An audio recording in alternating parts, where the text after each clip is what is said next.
CNBC બજારના બધા જ દર્શકોને ગણેશ ચતુર્થીની ઘણી શુભકામના અને રોકાણને લઈને તમારા બધા જ વિઘ્નહર્તા દૂર કરે તેવી પ્રાર્થના. નમસ્કાર. આ ખાસ રજૂઆતમાં આપનું સ્વાગત છે. હું છું ચાંદની શુક્લા અને વિઘ્નહર્તા સ્ટોક્સ. તો આ ખાસ રજૂઆત છે આપણી અને ગણેશ ફેસ્ટિવલ તરફ, હવે તહેવાર તરફ આપણે આગળ વધી રહ્યા છીએ, ત્યારે ખાસ કરી અને તમારા રોકાણને લઈને કોઈ પણ વિઘ્નો છે એ દૂર થાય એવી જ પ્રાર્થના. અને ખાસ રજૂઆતમાં આપણી સાથે હાલ જોડાઈ રહ્યા છે પ્રુડન્ટ બ્રોકિંગ સર્વિસીસના પ્રદીપ ભોજચંદાની અને જેમ ફિનાન્શિયલ સર્વિસીસના તેજસ શાહ. આ બંનેનું સ્વાગત છે અને ગણેશ ચતુર્થીની આ બંનેને પણ શુભકામના. પ્રદીપ, શરૂઆત કરીએ આપની સાથે. સૌથી પહેલાં તો એક માર્કેટના વ્યૂ સાથે શરૂઆત કરીશું, કારણ કે હવે આશા છે કે જે આ સિરીઝની એક શરૂઆત આપણે જોઈ છે, ઘણા સમયની એક મજબૂતી અને ક્યાંક ને ક્યાંક વોલેટિલિટી માર્કેટ થોડું બતાવી રહ્યું છે.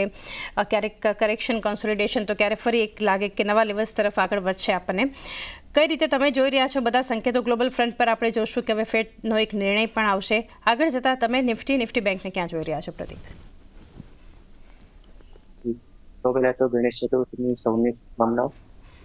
નિફ્ટીમાં આપણે છેલ્લા થોડાક દિવસથી વિગતોને વાત કરી રહ્યા છીએ તો ઓગસ્ટના બોટમથી સારો ઉછાળો આવી ગયો હતો અને જે આપણે ટ્રેડિંગ સ્ટોપ સાથે લોંગ હોલ્ડ કરવાની સલાહ આપી રહ્યા હતા, એમાં આજના સેશનમાં સવારના ઇન્ટરેક્શનમાં મેં 25,083ના લેવલની વાત કરી હતી, જે વેનસડેના બોટમ બન્યો હતો અને એ બ્રેક થાય તો ટ્રેડિંગ લોંગ્સ એક્ઝિટ કરવાની સલાહ આપણે દર્શકોને પણ આપી હતી અને અમારા ક્લાયન્ટ્સને પણ એ પ્રમાણેની જ સલાહ આપી હતી.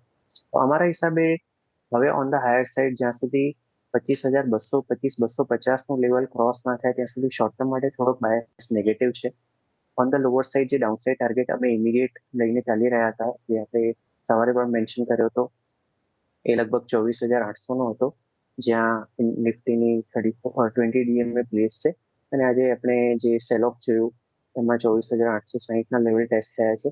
તો આ એક 34 DMAના સપોર્ટને ધ્યાનમાં રાખવું જોઈએ. 24,800ની નજીક છે અને એ બ્રેક થાય તો પછી 34 DMA જે 24,700ની આજુબાજુ છે. તો આ બે ડાઉનસાઇડ ટાર્ગેટ મને લાગે છે કે આવનારા થોડાક દિવસોમાં પોસિબલ છે. Longer term trend definitely positive છે, પણ શોર્ટ ટર્મમાં મારા હિસાબે એક મોટી જે અપમૂવ આવી છે એનો એક કોન્સોલિડેશનનો ફેઝ જોવા મળી શકે. મીનવાઇલ બ્રોડર ઇન્ડાઇસીસ ગઈકાલ સુધી ડેફિનેટલી સ્ટ્રોંગ હતા. ગઈકાલે નવા રેકોર્ડ હાઈ મિડ કેપ અને સ્મોલ કેપ ઇન્ડેક્સમાં બન્યા હતા. તો ઇન્ડિવિજ્યુઅલ સ્ટોક સ્પેસિફિક ઓપોર્ચ્યુનિટીઝ ઘણી રહેશે. સાથે જ આપણે ઓવરઓલ કેમિકલ સ્પેસ છે એની પણ વાત કરી છે કે આ જે સ્ટોક છે, આખું સેક્ટર છે, એ છેલ્લા 1.5-2 વર્ષમાં મેજર અંડરપરફોર્મમાં રહ્યું છે. તો ત્યાં પણ ઘણી ઓપોર્ચ્યુનિટીઝ છે અને સાથે જ આઈટી ઇન્ડેક્સમાં પણ આપણે એક મેજર પોઝિટિવ લીધો હતો, એમાં પણ એક સારો ઉછાળો જોવા મળે છે. આગળ પણ અમને લાગે છે કે આ ઇન્ડેક્સ આઉટપરફોર્મ કરી શકે. તો sector specific stock specific opportunities ઘણી મળી શકે. નિફ્ટીમાં મારા હિસાબે શોર્ટ ટર્મમાં થોડું કોન્સોલિડેશન કરેક્શન એક્સટેન્ડ થઈ. થોડો સમય માટે નિફ્ટી મારી રીતે એક આપણે દેખાઈ શકે છે કારોબાર અને કેમિકલ આઈટી પર પણ એક ખાસ ફોકસ જે છે આપણે રાખવું જોઈએ. ધવલ pvyas.comના ધવલ વ્યાસ પણ હવે આપણી સાથે જોડાઈ ગયા છે. ધવલ, આપનું પણ સ્વાગત છે અને ગણેશ ચતુર્થીની શુભકામના.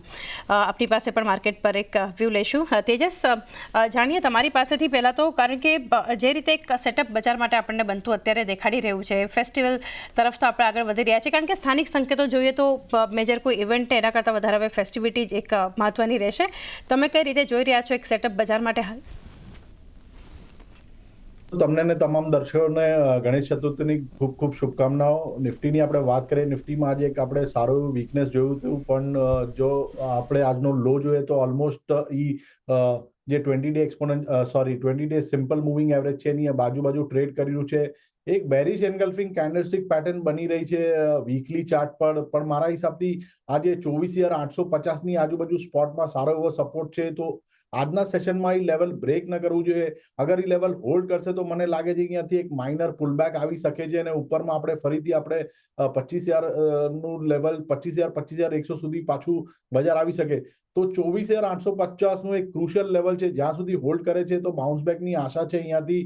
આ સિવાય બેંક નિફ્ટીની વાત કરીએ તો બેંક નિફ્ટી બી તમે જોશો તો 50,900નો એક 50 ડે એક્સપોનેન્શિયલ મૂવિંગ એવરેજનો સપોર્ટ છે. છેલ્લા ઘણા દિવસથી આપણે જોયું છે કે બેંક નિફ્ટી આ લેવલ હોલ્ડ કરી રહ્યું છે. આજના સેશનમાં ઇન્ટ્રાડેમાં એ લેવલ બી બ્રેક થયું છે, પણ આજનું ક્લોઝિંગ નિફ્ટી અને બેંક નિફ્ટી માટે બહુ મહત્વનું રહેશે, કારણ કે આ બંને જે ઇન્ડાઇસીસ છે એ બંને એક મેક ઓર બ્રેક લેવલની આજુબાજુ ટ્રેડ કરી રહ્યા છે. તો આ જે લેવલ મેં બતાવ્યા છે, જો અગર હોલ્ડ કરશે તો આપણે આજે સેકન્ડ હાફમાં અહીંયાથી રિકવરી જોઈ શકશું. ઓકે, તો એક ખાસ લેવલ્સ મહત્વના રહેશે હાલ માર્કેટ માટે. શેરખાનના જતીન ગેડિયા પણ આપણી સાથે જોડાઈ ગયા છે. જતીન, આપનું પણ સ્વાગત છે અને ગણેશ ચતુર્થીની આપને શુભકામના.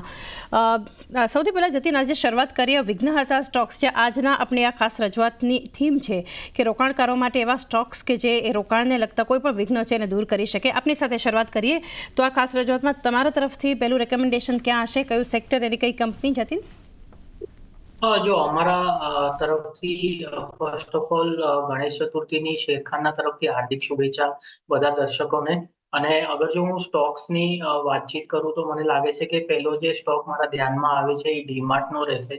તો ડીમાર્ટમાં આપણે જોયું છે કે એક ટેકનિકલી એક ટ્રાયંગલ પેટર્નમાંથી બ્રેકઆઉટ આપ્યું છે અને આજના ટ્રેડિંગ સેશનમાં આપણે કન્સોલિડેશન જોઈ રહ્યા છે ગઈકાલના બ્રેકઆઉટ બાદ. મને લાગે છે કે આ ખાલી એક બ્રીફ પોઝ છે ઓવરઓલ અપટ્રેન્ડમાં. મને લાગે સ્ટોક આવતા અમુક દિવસોમાં એક શાર્પ અપમૂવ દેખાડી શકે. એટલે ડીમાર્ટ અમારો પહેલો સ્ટોક રહેશે. લોંગ કરવાની સલાહ રહેશે. સ્ટોપ લોસ રહેશે 5100 નો અને ટાર્ગેટ રહેશે 5500 અને 5700. ઓકે, તો જતીન તરફથી સૌથી પહેલાં જે વિઘ્નહર્તા કાઉન્ટર છે ડીમાર્ટ, એવન્યુ સુપરમાર્ટ, 5100 સ્ટોપ લોસને ધ્યાનમાં રાખવાનું છે. 5500, 5600 પરના એક બે લક્ષ્યાંકને પણ તમારે ધ્યાનમાં રાખવાના છે. ધવલ, આપની પાસેથી જાણીએ હવે પહેલું કયું કાઉન્ટર છે, કયું સેક્ટર તમારા ફોકસમાં અને એનું કયું કાઉન્ટર તમે રેકમેન્ડેશનમાં આપશો વિઘ્નહર્તા સ્ટોક તરીકે? ઓવરઓલ જે રીતનું માર્કેટ છે એકચ્યુઅલી અત્યારે એક મેક ઓર બ્રેક લેવલ તો નથી, બટ આવી નાની નાની એક ડીપ જે છે આવતી રહે માર્કેટમાં, that is healthy for overall market actually. And we believe કે આવા ટાઈપમાં માર્કેટમાં કે જ્યાં એક જીટરીનેસ ધીરે ધીરે આવવા માટે, ખાસ કરીને જે લોકો નવી એન્ટ્રી કરી હોય, એના માટે વિઘ્નહર્તા એટલે ક્યાંય ને ક્યાંય આપણે એ માનીએ કે રિસ્ક ઓછું કરી નાખે અને તમારી અપસાઇડ વધારી આપે કમ્પેરેટિવલી. એની સ્ટેબલ રિટર્ન આપણને મળે. એટલે ફોકસ રહેશે એક ડિફેન્સિવ સ્પેસ ઉપર, જે બેઝિકલી કોમોડિટી છે again. But overall, except pharma and IT, we believe that this is also, going to, move significantly higher. Even FMCG is also looking good actually. But cement space is one of the space ki je ek sector je saru દેખાઈ રહ્યું છે. એમાં એક stock છે ACC. We believe કે 2440 પર જે ચાલી રહ્યો છે ACC, એક સારી બેટ બની શકે એમ છે ટ્રેડિંગ માટે, સ્વિંગ ટ્રેડર્સ માટે ખાસ કરીને. નીચેમાં એક સ્ટોક લોસ જે છે 2375 નો રાખવો જોઈએ. અને ટાર્ગેટ જે છે એસીસીમાં પહેલો ટાર્ગેટ 2520 અને પછી સેકન્ડ ટાર્ગેટ જે છે 2635 નો રાખીને ચાલી શકાય એમ છે. સો ACC would be our peak actually, and overall from the bottom level it is trying to move up and showing good technical strength. Definitely ACC માટે ગૃહના સેશનથી સિમેન્ટ કાઉન્ટર્સ પણ ખાસા બઝિંગ છે. એસીસી ધવલ તરફથી 2375 સ્ટોક લોસ ધ્યાનમાં રાખવાનું છે. 2520, 2635 બે લક્ષ્યાંકને ધ્યાનમાં રાખીને. પ્રદીપ, આપના તરફથી ફર્સ્ટ રેકમેન્ડેશન જાણીએ. ફર્સ્ટ રેકમેન્ડેશન છે કન્ઝ્યુમર ડ્યુરેબલ સ્પેસનો વર્લપૂલ ઓફ ઇન્ડિયા લિમિટેડ રહે છે. વર્લપૂલમાં 2199નો ટોપ 27 જૂને બન્યા હતા અને એના પછી રિપીટેડલી આ લેવલની આજુબાજુ રેઝિસ્ટ થયો હતો સ્ટોક. અને કહી શકાય કે મલ્ટિપલ ટોપ્સ ના આ રેઝિસ્ટન્સ રિસેન્ટલી ક્રોસ થયા પછી આ stock next leg of up move માટે બિલકુલ તૈયાર છે. 2220ના કરંટ રેટ પર સ્ટોકને લઈ શકાય. 2066નો ડેલી ક્લોઝિંગ બેઝિસ પર સ્ટોપ લોસ રાખવાનો રહેશે. બે અપસાઇડ ટાર્ગેટ હું સૂચવીશ, 2440 અને 2520ના. 1 થી 2 મહિનાનો આમાં ટાઈમ ફ્રેમ રહેશે. ઓકે, 1 થી 2 મહિના માટે વર્લપૂલનો કાઉન્ટર 2066 સ્ટોપ લોસ 2440 પહેલાં લક્ષ્યાંક, 2520 સુધીના ઉપરના ટાર્ગેટ બતાવી શકે છે. તેજસ, આપના તરફથી ફર્સ્ટ સ્ટોક કયો રહેશે વિઘ્નહર્તા? આજનો મારો પહેલો જે વિઘ્નહર્તા સ્ટોક છે એ આઈટી સેક્ટરથી છે, ટાટા ટેકનોલોજી લિમિટેડ. આ જે સ્ટોક છે એ 2023 નવેમ્બરમાં લિસ્ટ થયો હતો અને 1400 રૂપિયાનો એક ઓલ ટાઈમ હાઈ બનાવ્યો હતો. લિસ્ટિંગ પછી સ્ટોક ઓલમોસ્ટ 8 થી 9 મહિના એક કરેક્શન મોડમાં. તો રિસન્ટલી છેલ્લા 15 થી 20 દિવસમાં આપણે જોશું તો સ્ટોકે સારો એવો બેઝ બનાવી નાખ્યો છે. 980 અને 1000ની વચ્ચે સ્ટોકમાં ડેલી ચાર્ટ પર એક ડબલ બોટમ બી બન્યું છે after a consolidation of almost 10 થી 12 અઠવાડિયા પછી. અને આ રિસન્ટલી એક બ્રેકઆઉટ બી આવ્યું છે અને આ બ્રેકઆઉટ એક વોલ્યુમ સાથે આવ્યું તો એક જેન્યુઅન બ્રેકઆઉટ લાગે છે. સ્ટોકે આજે એની જે 200 એક્સપોનેન્શિયલ મૂવિંગ એવરેજ છે જે 1090ની આજુબાજુ છે એ બી સરપાસ કરી નાખી છે અને સસ્ટેન કરી રહ્યું છે. સ્ટોક રિસન્ટલી હાયર ટોપ હાયર બોટમ બનાવવાનું ચાલુ કરી કરી નાખ્યું છે ડેલી ચાર્ટ પર, તો આ સ્ટોક અમે કરંટ ભાવે નહીતર ડીપમાં ખરીદારી કરવાની સલાહ આપે છે. આમાં સ્ટોપ લોસ રહેશે 1019નો અને ટાર્ગેટ રહેશે 1200 રૂપિયાનો પહેલો અને બીજો ટાર્ગેટ રહેશે 1275 રૂપિયાનો. સો ઓલમોસ્ટ અહીંયાથી 15 થી 20% અપસાઇડ પોસિબલ છે ટાટા ટેકનોલોજીમાં. ઓકે, ટાટા ટેક અહીંયાથી તેજસ તરફથી ફર્સ્ટ કાઉન્ટર 1019, સ્ટોપ લોસ 1275ના બીજા લક્ષ્યાંક. જતીન, આપની પાસેથી જાણીએ સેકન્ડ વિઘ્ન હર્તા કાઉન્ટર ડીમાર્ટ તમારા તરફથી ફર્સ્ટ એવન્યુ સુપરમાર્ટ્સ પર ફોકસ હતું. હવે જે બીજો સ્ટોક અમારા ધ્યાનમાં આવે છે એશિયન પેન્ટ્સનો છે. તો એશિયન પેન્ટ્સ અગર જો હું થોડા લાંબા ગાળાના ટાઈમ ફ્રેમના ચાર્ટ જોઉં તો એક રેન્જમાં ટ્રેડ કરી રહ્યું હતું ઘણા સમયથી, અને હવે જે આપણે ક્રૂડમાં ફોલ જોઈએ છે અને ઓવરઓલ અગર જો સ્ટ્રક્ચરલી હું પેટર્નની વાત કરું તો એક લોઅર એન્ડ ઓફ ધી રેન્જમાંથી એક upper end of the range ની તરફ ચાલી રહ્યો છે. તો મને લાગે છે કે એશિયન પેન્ટ્સ લોંગ કરીને ચાલી શકાય. આમાં સ્ટોપ લોસ રાખવાનો રહેશે 3120નો અને ઉપરમાં ટાર્ગેટ્સ અમે એક્સપેક્ટ કરી રહ્યા છે 3600ના છે. Okay, Asian Paints 3120, stop loss 3600ના બીજા લક્ષ્યાંકને ધ્યાનમાં રાખીને. ધવલ, આપના તરફથી સેકન્ડ વિઘ્ન હર્તા કાઉન્ટર એસીસી બાદ કયું રહેશે? વી બિલીવ કે જે રીતનું સ્ટ્રક્ચર છે ખાસ કરીને તમે જુઓ તો સ્પેશિયલિટી કેમિકલ્સમાં એલેક્સ કેમ, લક્ષ્મી કેમિકલ, એમાં એક સારી મુવમેન્ટ બેઝિકલી આપણે આજે જોઈ છે વિથ વોલ્યુમ્સ. વી બિલીવ કે આ એક સારી મોમેન્ટમ પ્લે બની શકે એમ છે with stop loss around 302 on closing basis. આમાં જે છે એક બાઇંગ સાઇડનો એક આઈડિયા રાખવો જોઈએ. ઉપરમાં ટાર્ગેટ જે છે first target should be around 328 અને સેકન્ડ ટાર્ગેટ 345. તો અહીંયાથી જે કાઉન્ટર ધવલ તરફથી આપણને મળતું દેખાડી રહ્યું છે એ લક્ષ્મી કેમિકલ માટે ખાસ કરીને બનતું દેખાડી રહ્યું છે, અને ત્યાં લેવલ્સ જોઈએ છે 302 સ્ટોપ લોસના તમારે ધ્યાનમાં રાખવાના છે. 328, 345ના બે લક્ષ્યાંક અહીંયા આ કાઉન્ટર બતાવી શકે છે. પ્રદીપ, આપના તરફથી કયું રહેશે વર્લપુલ બાદનો સ્ટોક? બીજો જે સ્ટોક છે એ રિયલ એસ્ટેટ સ્પેસમાંથી બ્રિગેડ એન્ટરપ્રાઇઝ રહેશે. બ્રિગેડ એન્ટરપ્રાઇઝમાં 25 જૂને 1453ના ટોપ બન્યા પછી આપણે લગભગ 2 મહિનાનો કરેક્શન કોન્સોલિડેશનનો ફેઝ જોયો છે. ગઈકાલના સેશનમાં 25 જૂન અને એના પછી સબસિક્વન્ટ ટોપ્સને કનેક્ટ કરીએ તો એ ટ્રેન્ડ લાઇનનું બ્રેકઆઉટ કન્ફર્મ થયું છે. તો સારી એવી પ્રોબેબિલિટી છે કે આ સ્ટોક પાછો 1453ના જે ટોપ છે એ આવનારા 1-1.5 મહિનામાં ટેસ્ટ કરી શકે. તો આ જ ટાર્ગેટ જે 1453 છે એના માટે સ્ટોકને બાઇંગ કરવાની સલાહ રહેશે. 1195 એક ડિસન્ટ સપોર્ટ છે ડેલી ચાર્ટ્સ પર, તો એનો એક ડેલી ક્લોઝિંગ બેઝિસ પર સ્ટોપ લોસ સાથે બ્રિગેડ એન્ટરપ્રાઇઝને બાય કરી શકે. બ્રિગેડ એન્ટરપ્રાઇઝિસ 1195 સ્ટોપ લોસ 1453 સુધીના લક્ષ્યાંક બતાવી શકે છે. તેજસ, આપના સાથે કયું રેકમેન્ડેશન ટાટા કેમ બાદ રહેશે હવે અહીંયાથી જે વિઘ્ન હર્તા સ્ટોક હોય? તો રિકમેન્ડેશન છે કેમિકલ સ્પેસથી Laxmi organic chemical limited speciality chemical સેક્ટરને બિલોંગ કરી રહ્યું છે. સ્ટોકે વીકલી ચાર્ટ પર એક રાઉન્ડિંગ બોટમ બનાવી છે after a consolidation of almost 6 months અને બ્રેકઆઉટ ઓલરેડી આવી ગયું છે. રેશિયો ચાર્ટની વાત કરીએ તો રેશિયો ચાર્ટમાં બી સ્ટોક ઘણી સ્ટ્રેન્થ બતાવી રહ્યું છે અને અમને લાગે છે આવનારા દિવસોમાં આ સ્ટોક આઉટ પરફોર્મન્સ બતાવશે. સ્ટોક એ શું આજના સેશનમાં તમે જોશો તો એની જે વીકલી ચાર્ટ છે એની જે 200 એક્સપોનેન્શિયલ મૂવિંગ એવરેજ છે એની ઉપર બી સસ્ટેન કરી રહ્યો છે. ડેલી અને વીકલી ચાર્ટ સેટઅપ ઘણું સ્ટ્રોંગ છે. સ્ટોકનો ઇમિડિયેટ બેસિસ પર સપોર્ટ છે 195નો અને પોઝિશનલ સપોર્ટ છે અરાઉન્ડ 175નો. તો એક પોઝિશનલ કોલ છે આ સ્ટોકમાં. સ્ટોક હમણાં 315ની આજુબાજુ ચાલી રહ્યો છે. અમે આ પોઝિશનલ કોલ આપી રહ્યા છે.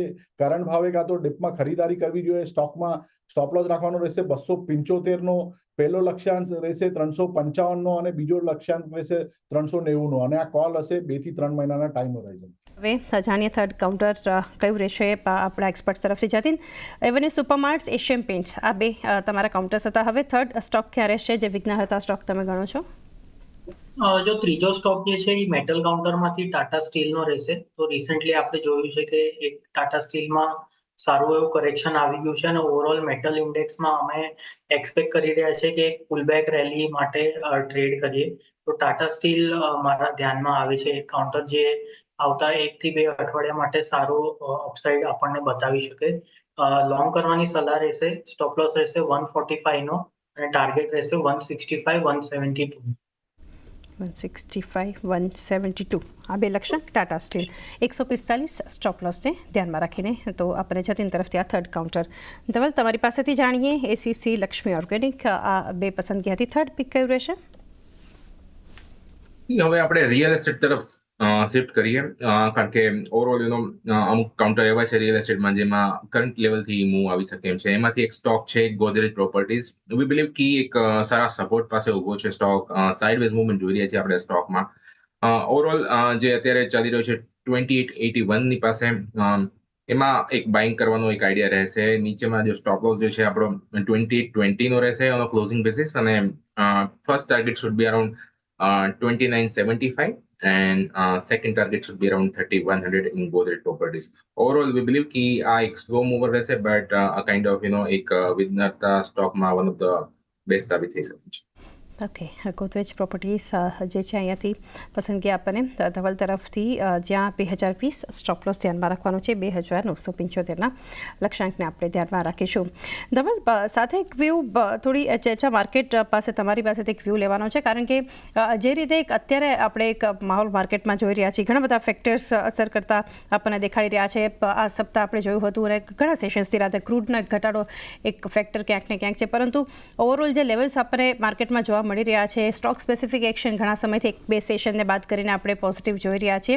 વોલેટિલિટી ખાસી એક માર્કેટ બતાવી રહ્યું છે, જ્યાં ખાસ કરીને આપણે બ્રોડર ઇન્ડાઇસિસ થોડા પોઝિટિવિટી તરફ આપણને દેખાય તો ક્યારેક આપણે જોઈ રહ્યા છીએ કે નિફ્ટી બેંકમાં એક ક્યાંક ને ક્યાંક કરેક્શન બતાવતું હોય છે, એક નેગેટિવ પરફોર્મન્સ. પરંતુ બધા સેટઅપ વચ્ચે તમે અત્યારે માર્કેટને ક્યાં જોઈ રહ્યા છો? ખાસ કરી તમે એક પોઈન્ટ નોટ કરો તો કરંટ ક્વાર્ટરમાં નિફ્ટીમાં 3.7% નો રાઇઝ આવ્યો છે, અને કરંટ ક્વાર્ટરમાં સામે બેંક નિફ્ટી જે નોર્મલી સાથે ચાલતું હોય નિફ્ટીમાં, against the rise of 3.7%, bank નિફ્ટીમાં 2.7% નો ફોલ આવેલો છે. સો ઓવરઓલ બેંક નિફ્ટીએ સારું એવું અંડર પરફોર્મ કર્યું છે રિસન્ટ ટાઈમ્સમાં કરંટ ક્વાર્ટરમાં. એન્ડ વી સ્ટીલ બિલીવ કે જો 50-200 ના જો સ્પોટ લેવલ્સ બ્રેક થઈ જાય બેંક નિફ્ટીમાં, તો નિફ્ટીની જે અપમૂવ છે, શોર્ટ ટર્મ અપટ્રેન્ડ છે, એ ડિરેલ થઈ શકે એમ છે. So that would be a very important level to watch out for. એની નીચે definitely there would be troubles coming in for short term trading. તો ખાસ કરીને જો તમે શોર્ટ સાઇડ ના ચાલતા હોય તો ત્યારે તમારા ટ્રેડ ઓલમોસ્ટ નીલ જેવા થઈ જશે. બટ પોઈન્ટ ઇઝ કે નિફ્ટીમાં તમે જુઓ તો 21 ડે EMA જે છે પ્લેસ છે 24,890 સ્પોટ પર, અને આજે આપણે એની આજુબાજુ જ પ્લે કરી રહ્યા છીએ, હજી બી એની ઉપર પ્લે થઈ રહ્યા છે. ઓવરઓલ જ્યાં સુધી એની નીચે આપણે ક્લોઝ નથી આવતા, things would be okay enough. But overall this a kind of short on a rise kind of market. મારા ખ્યાલથી આપણે 24,600 તરફ આગળ વધી શકે એવા ચાન્સીસ વધુ છે સ્પોટ લેવલ્સમાં નિફ્ટીમાં. તો મારા ખ્યાલથી ધ્યાન રાખી શકો એમ છો. ખાસ કરીને શોર્ટ તમારી પાસે ઓલરેડી હોય, કીપ રિવાઇઝિંગ યોર સ્ટોપ લોસીસ. જેની પાસે નથી એ વેઇટ કરે 50 to 100 પોઈન્ટની એક જમ્પ આવવાનો, રિકવરી આવવાનો. That would be a decent level to sort actually. Okay, 24,600 સુધી પણ ઇન્ફેક્ટ આગળ વધી શકે છે. એક વ્યૂ આપણે નિફ્ટી માટેનો ઓવરઓલ એક માર્કેટ માટે પણ આપણે મત લીધો. ત્યારબાદ આપની પાસેથી એક જતીન એ મુદ્દો સમજીએ, મિડ કેપ સ્મોલ કેપનું જે એક પરફોર્મન્સ આપણે જોઈ રહ્યા છીએ એક નવા લેવલ સાથે, એની સામે હેડલાઇન ઇન્ડાઇસિસ નેગેટિવ પરફોર્મ, એ ક્યાંક ને ક્યાંક તમને એવું લાગી રહ્યું છે કે કદાચ એક વિઘ્ન રોકાણ માટે કે માર્કેટ માટે કરી શકે? કારણ કે નિફ્ટી બેંકના પરફોર્મન્સ સામે આપણે જોઈ રહ્યા છીએ કે મિડ કેપ ને સ્મોલ કેપની આટલી મજબૂતીને એક આઉટ પરફોર્મન્સ, એને તમે કઈ રીતે સમજાવશો? જો ઓવરઓલ મિડ કેપ અને small cap index definitely outperform કર્યું છે ઇન ધી પાસ્ટ, પણ અમને લાગે છે કે ક્યાંય ને ક્યાંય જે આઉટ પરફોર્મન્સ છે એ આગળ જતા કન્ટિન્યુ નહીં જોવા મળે. મને લાગે છે કે જે મની છે એ ટુવર્ડ્સ લાર્જ કેપ મૂવ થશે, અને અગર જો મિડ કેપમાં અમે વાત કરીએ તો અમને લાગે છે કે થોડુંક કરેક્શન ડીપ આવી શકે. ઇન ધી કેસ અમે અગર જો હું લેવલ્સની વાત કરું તો મને લાગે છે કે 57,000 થી લઈને 56,400 ના લેવલ્સ અમે એક્સપેક્ટ કરી રહ્યા છે in the case of mid cap index. તો મિડ કેપ ઇન્ડેક્સમાં થોડું વધારે અમને લાગે છે કે કરેક્શન આવે as compare to large caps. જી, લાર્જ કેપ કરતાં એક મિડ કેપ થોડું કરેક્શન બતાવી શકે છે. 56,400 સુધીના પણ ઇન્ફેક્ટ લેવલ્સ દેખાઈ શકે છે. પ્રદીપ અને તેજસ પાસેથી હવે લાસ્ટ રેકમેન્ડેશન જાણવાનું છે. પ્રદીપ, વર્લપૂલ, બ્રિગેડ એન્ટરપ્રાઇઝિસ, 2 સ્ટોક્સ તમારા તરફથી હતા. હવે છેલ્લો વિઘ્નહર્તા કાઉન્ટર કયું રહેશે? એટલે કે નારાયણ હૃદયલય ત્રીજો પિક રહેશે. સ્ટોકમાં 1445 ના ટોપ ફેબ્રુઆરી 2024માં બન્યા હતા, એટલે કે વર્ષની શરૂઆતમાં, અને એના પછી બ્રોડલી આ સ્ટોક કરેક્શન કોન્સોલિડેશન ફેઝમાં રહે છે. આજના સેશનમાં એક ડેલી ચાર્ટ્સ પર મેજર બ્રેકઆઉટ કન્ફર્મ કરી રહ્યો છે એક સારા વોલ્યુમ સાથે. અને ઇનફેક્ટ ગઈકાલના જે હાઈ ક્રોસ થયા ત્યારે 1322ના લેવલ પર અમે અમારા ક્લાયન્ટ્સને પણ આ સ્ટોક રેકમેન્ડ કર્યો છે પોઝિશનલ પિક તરીકે. ત્યાંથી એક 20 રૂપિયાની અપમૂવ આવી ગઈ છે, તો થોડોક ડીપમાં 1,320-1,325ના લેવલની આજુબાજુ એન્ટ્રી કરી શકાય NH માં. ઓન ધ હાયર સાઈડ જે આપણે ટોપની વાત કરી 1,444ના આવનારા 2 મહિનામાં ટેસ્ટ થઈ શકે, તો એ પહેલો ટાર્ગેટ રહેશે ને એના પછી સબસિક્વન્ટલી મને લાગે છે કે 1,475-1,480 જેવા લેવલ પણ પોસિબલ છે. ઓન ધ લોઅર સાઈડ જે સપોર્ટ છે એ 1,244 પર છે ડેલી ચાર્ટ પર, તો ડેલી ક્લોઝિંગ બેઝિસ પર 1,244નો સ્ટોપ લોસ રાખી નારાયણ હૃદયાલયને લઈ. Okay, Narayan Hrudayalaya 1244 stop loss છે. 1444 પહેલાં, ત્યારબાદ 1475, 1480 સુધીના પણ લક્ષ્યાંક ઇન્ફેક્ટ આ કાઉન્ટર બતાવી શકે છે. તેજસ, આપણી પાસેથી જાણીએ ટાટા ટેક, લક્ષ્મી ઓર્ગેનિક, ત્યારબાદ થર્ડ કાઉન્ટર. મારું આજનું થર્ડ કાઉન્ટર છે શેલેટ હોટલ લિમિટેડ. સ્ટોક 894 ને આજુબાજુ ટ્રેડ કરી રહ્યો છે. સ્ટોકે રિસન્ટલી હમણાં બ્રેકઆઉટ આપ્યું છે. છેલ્લા 2-3 દિવસથી એનો જે પ્રીવિયસ સ્વિંગ હાઈ હતો 870નો, એની ઉપર કન્સિસ્ટન્ટલી બંધ આપ્યું છે. છેલ્લા 3 દિવસથી સ્ટોક સ્ટ્રેન્થ બતાવી રહ્યું છે. આજના સેશનમાં થોડું આપણે પ્રોફિટ બુકિંગ જોઈ રહ્યા છે, પણ ઓવરઓલ ચાર્ટ સ્ટ્રક્ચર ઘણું સ્ટ્રોંગ છે. બાઇંગ મોમેન્ટમ બી ઘણું સ્ટ્રોંગ છે કરંટ લેવલ પર. જે સ્ટોક એની જે 20 દિવસ અને 50 દિવસની જે મૂવિંગ એવરેજ છે એની ઉપર બી કન્સિસ્ટન્ટલી ટ્રેડ કરી રહ્યું છે, અને કોઈ કરેક્શન આવે છે તો એ ત્યાંથી સપોર્ટ લઈને બાઉન્સ કરી રહ્યું છે. તો મને લાગે છે આ સ્ટોક કરંટ ભાવે કાં તો ડીપમાં ખરીદી કરી શકાય. આમાં સ્ટોપ લોસ રાખવાનો રહેશે 839નો, અને પહેલો જે ટાર્ગેટ રહેશે એ 955નો રહેશે, અને બીજો ટાર્ગેટ રહેશે 1,000 રૂપિયાનો. Okay, chalet hotels 839 stop loss, 955 અને ઉપર 1,000 સુધીના લેવલ્સ પણ આ કાઉન્ટર બતાવી શકે છે શેલેટ હોટેલ્સ. તો એ સાથે જ સમય થયો છે આ ખાસ રજૂઆતમાં. બસ આટલું જ. હવે આપણે એક્સપર્ટ્સ પાસેથી રજા લઈએ અને ડિસ્ક્લોઝર જાણીએ. પ્રદીપ, આપની સાથે શરૂઆત કરીએ. જે 3 સ્ટોક આપણે કાર્યક્રમ દરમિયાન ડિસ્કસ કર્યા છે, એ 3 સ્ટોક અમે અમારા ક્લાયન્ટ્સને રેકમેન્ડ કર્યા છે, અને એમાં પર્સનલ હોલ્ડિંગ પણ હોય છે. જી ધવલ, આપના તરફથી ડિસ્ક્લોઝર્સ. જે બી આપણે સ્ટોક્સ અને ઇન્ડાઇસીસ ડિસ્કસ કર્યા છે, ફેર ટુ એઝ્યુમ કે ક્લાયન્ટ્સને સેમ કાઇન્ડ ઓફ એડવાઇઝીસ આપી શકે હોઈ શકે છે. Thank you for having me this program. Ji Tejas, આપના ડિસ્ક્લોઝર્સ.